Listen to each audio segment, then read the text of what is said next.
अच्छा जी, तो बेसिकली आज से हम शुरू कर रहे हैं पीएचपी की एक न्यू सीरीज जिसमें हम डैशबोर्ड को और वेबसाइट को कम्प्लीटली इंटीग्रेट करेंगे। बेसिकली हम एक ई कॉमर्स वेबसाइट बनाएंगे जिसके ऊपर हम डैशबोर्ड को भी इंटीग्रेट कर रहे होंगे और वेबसाइट को भी पीएचपी में। तो ये पीएचपी की सीरीज के बाद उसका एक एडवांस लेवल है जिसमें आप एक डिफरेंट एचटीएमएल के टेम्पलेट्स को पीएचपी पे कन्वर्ट करते हो, देन उसके ऊपर अपना पीएचपी यानी सर्वर साइड स्क्रिप्टिंग कर रहे हो। तो मैं यहाँ पे शुरू कर रहा हूँ अपना। पहले तो मुझे थीम चाहिए होगी अपने डैशबोर्ड के लिए। तो थीम के लिए मेरे पास सबसे अच्छी और सही जगह जो है वो है थीम वैगन के नाम से। मैं थीम वैगन की वेबसाइट पे जाऊंगा और थीम वैगन की वेबसाइट पे आने के बाद मैं सिंपल उधर सर्च करूंगा एक थीम यानी एक डैशबोर्ड। सबसे पहले मेरा काम होगा कि मैं एक डैशबोर्ड की थीम को उठा के उसको पहले इंटीग्रेट कर लूं और उसके ऊपर अपने पीएचपी का जो वर्क है वो थोड़ा बहुत इंप्लीमेंट कर लूं। जब मैं पीएचपी का उसके वर्क कर लूंगा यानी उसके ऊपर इंप्लीमेंटेशन वगैरह कर लूंगा और सारी चीज अपने हिसाब से सेट कर लूंगा डैशबोर्ड के हिसाब से, देन फिर मैं क्या करूंगा, मैं फिर एक वेबसाइट को थीम लूंगा और उस वेबसाइट यानी ई कॉमर्स वेबसाइट को फिर बनाना शुरू करूंगा। किसके थ्रू? सर्वर साइड स्क्रिप्टिंग यानी पीएचपी के थ्रू। ठीक है, तो सबसे पहले तो मुझे डैशबोर्ड की एक ढूंढना है। मेरे पास एक डैशबोर्ड जो मैंने यूज किया हुआ है एसईओ डैश के नाम से। ये काफी फ्रेंडली भी है, यूजर फ्रेंडली भी है, प्लस इसकी थीम भी सही है और काफी हद तक क्लीन कोडिंग पे बना हुआ है। तो और प्योर एचटीएमएल सीएसएस पे, और यहाँ तक कि आपके बूटस्ट्रैप 5 इसमें यूज हुई भी है। तो हम इसी को ही यूज करेंगे। मैं आपको लाइव प्रीव्यू करके दिखा देता हूँ। तो यहाँ पे आप लाइव प्रीव्यू करके आप कोई और डैशबोर्ड चाहो तो आप कोई और डैशबोर्ड भी उठा सकते हो। तो ये देखें, इस टाइप का बना हुआ है जिसके अंदर हमारे पास अलग अलग पेजेस आ रहे हैं, बटन्स, कार्ड्स, फॉर्म्स, टाइपोग्राफी और लॉग इन रजिस्टर का पेज भी मुझे यहाँ पे मिल रहा है क्लीन। तो मैं इसी फॉर्म का इस्तेमाल करते हुए, मतलब इसी डैशबोर्ड का इस्तेमाल करते हुए क्या करने वाला हूँ, अपने डैशबोर्ड को क्रिएट करने वाला हूँ। तो मैं इसके पेज पे क्लिक करूंगा सिंपल, इसके कार्ड पे, और यहाँ पे डाउनलोड का बटन आ रहा है, डाउनलोड, इस पे क्लिक करके मैं इसको डाउनलोड कर लूंगा। अच्छा जी, तो बेसिकली आपको मैं ये बता दूं कि जब आप थीम डाउनलोड करते हैं तो थीम डाउनलोड करने के बाद आप इसको अपने प्रॉपर आर्किटेक्चर में रखेंगे यानी अपने फोल्डर में रखेंगे जिस फोल्डर में आपने अपने वेबसाइट को क्रिएट करना है। ठीक है, जब तक ये डाउनलोड हो रहा है तो मैं अपने एचटी डॉक्स में चले आता हूँ और वहां पे आके मैंने अपना फोल्डर क्रिएट कर दिया कि भाई डीआईएसएम इसके अंदर मुझे अपने इस वेबसाइट को क्रिएट करना है। तो वेबसाइट का नाम है मेरे पास फॉर एग्जाम्पल ई कॉमर्स। मैं ई कॉमर्स वेबसाइट बनाने जा रहा हूँ। तो ई कॉमर्स, अब ई कॉमर्स के अंदर मेरे पास यहाँ पर एक डैशबोर्ड होगा जो कि सारी मेरी वर्किंग को देख रहा होगा, और एक होगा मेरे पास फ्रंट एंड, या आप इसको वेबसाइट भी कह सकते हो, वेबसाइट का फोल्डर भी कह सकते हो, जिसके अंदर मेरी पूरी वेबसाइट होगी, जो वेबसाइट चल रही होगी। मैं यहाँ पे दो फोल्डर बना देता हूँ। एक बना देता हूँ डैशबोर्ड के नाम से, सही है, और दूसरा बना देता हूँ मैं वेबसाइट के नाम से। यहाँ पे मैं अपने वेबसाइट का टेम्पलेट रखूंगा और यहाँ पर अपना मैं डैशबोर्ड का टेम्पलेट को इंटीग्रेट कराऊंगा। तो मैं डैशबोर्ड के टेम्पलेट फोल्डर के अंदर आ जाता हूँ, देखता हूँ मेरा फोल्डर टेम्पलेट डाउनलोड हो गया। टेम्पलेट डाउनलोड हो चुका है। मैं उस फोल्डर में आता हूँ, इसको अनजिप करता हूँ, एक्सट्रैक्ट हियर। जैसे ही एक्सट्रैक्ट हो जाएगा तो मैं यहाँ पे इसको फाइंड करके इस डबल क्लिक करके अंदर आऊंगा और इस तमाम चीजों को कंट्रोल एक्स करके मैं अपने जो फोल्डर मैंने अभी बनाया है डैशबोर्ड का, इसके अंदर पेस्ट कर दूंगा। तो आप देख सकते हो मुझे यहाँ पे क्या क्या चीजें मिली है। मुझे एक गिट इग्नोर की फाइल मिली है, पैकेज लॉक, रीडमी की फाइल मिली है और एक एसआरसी के फोल्डर मिला है। एसआरसी के फोल्डर के अंदर मुझे दो फोल्डर मिले हैं, एसेट्स का और एचटीएमएल का। एसेट के फोल्डर के अंदर मेरे पास वही सीएसएस, इमेजेस, जावास्क्रिप्ट, लाइब्रेरीज और एससीएसएस मौजूद है। और एचटीएमएल के फोल्डर में मेरे पास तमाम एचटीएमएल के जो पेजेस हैं वो सारे मौजूद हैं। तो मैं क्या करता हूँ, मैं इस पूरे डैशबोर्ड को अपने विजुअल स्टूडियो कोड में ओपन कर लेता हूँ और उसको पहले कन्वर्ट करूंगा मैं किसके अंदर, पीएचपी के फाइल में। तो मैं इसको विजुअल स्टूडियो में कोड में ओपन करता हूँ। अब मुझे इसको कन्वर्ट करना है पीएचपी की फाइल में। तो पीएचपी के फाइल में कन्वर्ट करने से पहले इसकी जो हिरारकी है उसको चेंज करेंगे। मैंने आप लोगों को जिस तरह पहले ये की काफी सीरीज में बताया कि हमारी जो हिरारकी होती है उसमें हमारी जो मेन फाइल्स होती हैं वो आउटसाइड द फोल्डर होती हैं यानी मेन डायरेक्टरी में होती हैं, और एसेट का फोल्डर होता है जिसके अंदर हमारे पास तमाम एसेट्स होते हैं। लेकिन यहाँ पे एक एसआरसी का फोल्डर आ रहा है, तो मैं इन दोनों फोल्डर को, एसेट्स को और एचटीएमएल को, इन दोनों को एसआरसी से बाहर निकाल दूंगा। इनको मैं मूव कराऊंगा, मूव करा दिया। अब जो एसेट का जो एसआरसी का फोल्डर है वो बिल्कुल खाली हो गया है, तो मैं इसको कर देता हूँ डिलीट।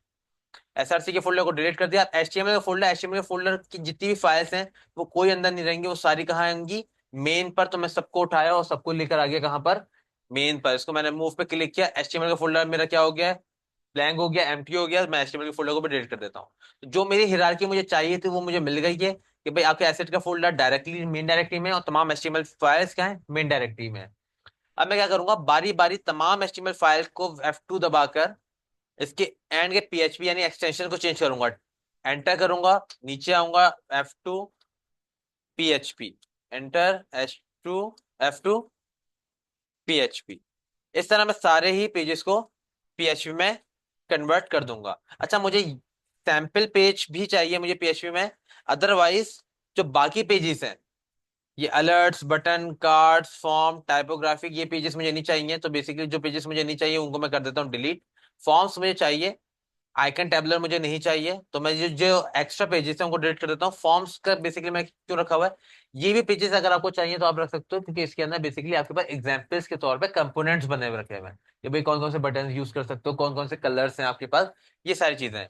तो मैं इनको, मुझे इनकी जरूरत नहीं है तो मैंने इनको डिलीट कर दिया। मैंने सैंपल पेज रखा, सैंपल पेज क्यों रखा ये भी मैं आपको बताऊंगा, और फॉर्म क्यों रखा है ये भी। तो इसको भी मैं कन्वर्ट कर दूंगा पीएचपी में। अब हमारे पास एक दूसरा सवाल ये आता है कि भाई इसके सारे जो लिंक्स हैं, मैं इस एचटीएमएल के फोल्डर से एक तो इसको बाहर ले आया, मेरे सारे लिंक्स एसेट्स के अंदर हैं, तो इन सारी चीजों को मैं किस तरह टेक ओवर करूंगा। तो भाई सिंपल सा हल है कि हमारे पास जो एडवांस सर्च फीचर है जो विजुअल स्टूडियो का है, मैं पहले उधर सर्च पे आऊंगा और आप देख सकते हो कि एसेट के फोल्डर में जाने के लिए एचटीएमएल के फोल्डर में तमाम एचटीएमएल की फाइलें थी। वो क्या करता था, पहले अपने फोल्डर से बाहर आता था, एचटीएमएल से बाहर आता था, फिर एसेट्स के फोल्डर में आता था। तो एसेट्स को इंगेज करने के लिए, उसको एक्सेस करने के लिए वो क्या करता था, एक स्टेप बैक आता था, फिर एसेट्स में आता था। तो मैं सब एक स्टेप बैक आने के लिए डबल डॉट स्लैश लगता है, मैं सर्च कराऊंगा डबल डॉट स्लैश, जितनी भी डबल डॉट स्लैश है जितनी भी फाइलों में, वो सारे आ जाएंगे। मैं साथ में ए को भी सर्च करा लूंगा, डबल डॉट स्लैश ए, मतलब डबल डॉट स्लैश के साथ ए भी जो है वो सिर्फ सेलेक्ट हो जाए, एसेट्स वाला ए। सही, अगर आप एसेट्स पूरा लिखना चाहो तो पूरा भी लिख सकते हो, और उसको रिप्लेस करा दूंगा सिंपल ए से। मतलब एसेट्स डायरेक्ट, क्योंकि मेरे मेन डायरेक्टरी में ही एसेट्स हैं और मेन डायरेक्टरी में ही सारी फाइल्स हैं, तो मुझे कोई इसको बैक जाने की जरूरत नहीं है, मैं डायरेक्टली एसेट्स को पुकारूंगा। तो जैसे मैं डबल डॉट स्लैश ए को रिप्लेस करूंगा सिर्फ ए से, तो ये चीज हट जाएगी और सिर्फ ए आ जाएगा, यानी मेरे लिंक्स सही हो जाएंगे। मैं इसको रिप्लेस करता हूँ।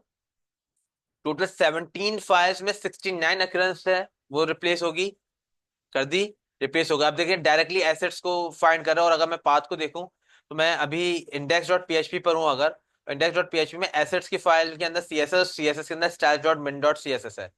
तो इसी तरह है भाई, डायरेक्ट एसेट्स, एसेट्स के अंदर सीएसएस और सीएसएस के अंदर स्टाइल डॉट मिन डॉट सीएसएस। तो हिरार्की बिल्कुल सही है मेरे पास। तो अब मैं क्या करूंगा यहाँ पर, मैं यहाँ पे मेरे जितने भी एसेट्स यानी लिंक्स थे वो सही हो गए।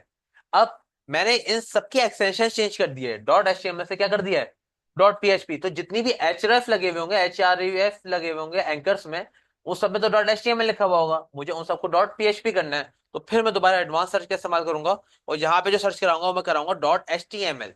अब जितनी भी फाइल्स में मेरे डॉट एचटीएमएल सेलेक्ट, मतलब डॉट एचटीएमएल होगा, जहां जहां होगा वो सब जगह आ जाएगा। अच्छा, मैं सिर्फ एचटीएमएल क्यों नहीं लिख रहा, क्योंकि अगर मैं सिर्फ एचटीएमएल लिखूंगा तो ये वाला एचटीएमएल भी सिलेक्ट हो जाएगा।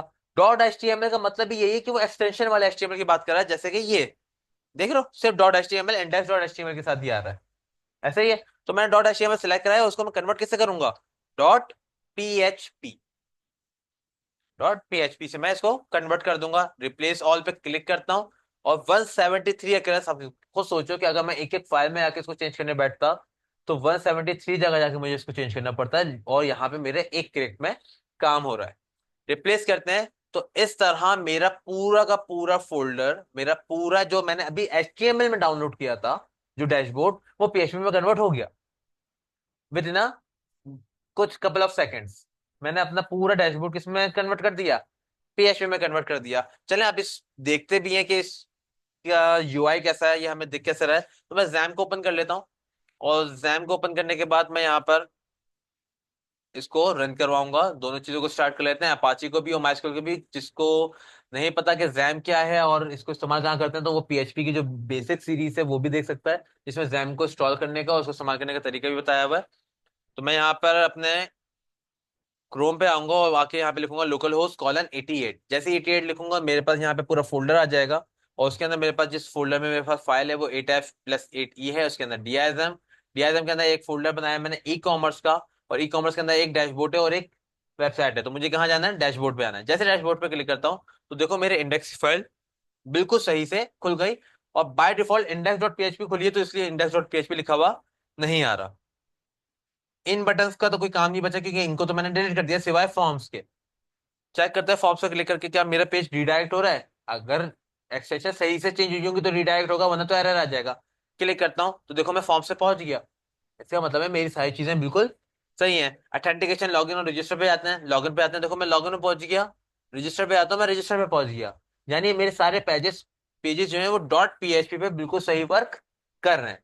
तो यहां तक का मेरे पीएचपी कन्वर्जन तो हो चुकी है, मेरी पीएचपी कन्वर्जन हो चुकी है।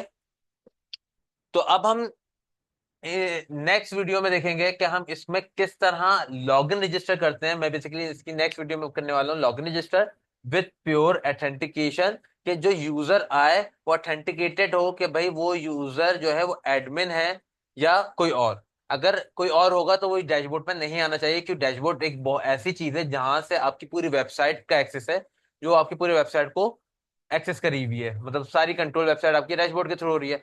और अगर एडमिन के अलावा कोई और आता है तो वो आपकी वेबसाइट के डेटा को डिलीट भी कर सकता है और फेक डेटा को भी इंप्लीमेंट कर सकता है। तो हमें हरगिज किसी और को आने नहीं देना है। तो नेक्स्ट वीडियो में बेसिकली हम प्रॉपर इसकी लॉगिन रजिस्टर देखेंगे और कंप्लीट इंप्लीमेंटेशन देखेंगे ऑथेंटिकेशन के साथ। और इसके साथ साथ मेरी कोशिश होगी कि मैं जो क्यूरी बेस्ड मैंने काम करवाया है पिछले लेक्चर्स में, अब बेसिकली हम इसके ऊपर काम करेंगे ऑब्जेक्ट्स के थ्रू। हम पीएचपी ऑब्जेक्ट मेथड यूज करेंगे, ताकि यानी प्रिपेयर्ड स्टेटमेंट, ताकि हमारा काम का और ज्यादा सिक्योर हो सके और हम एसक्यूएल इंजेक्शन से बच सकें। और जितना ज्यादा हम अपने काम को सिक्योर कर सकते हैं उतना ज्यादा सिक्योर करेंगे।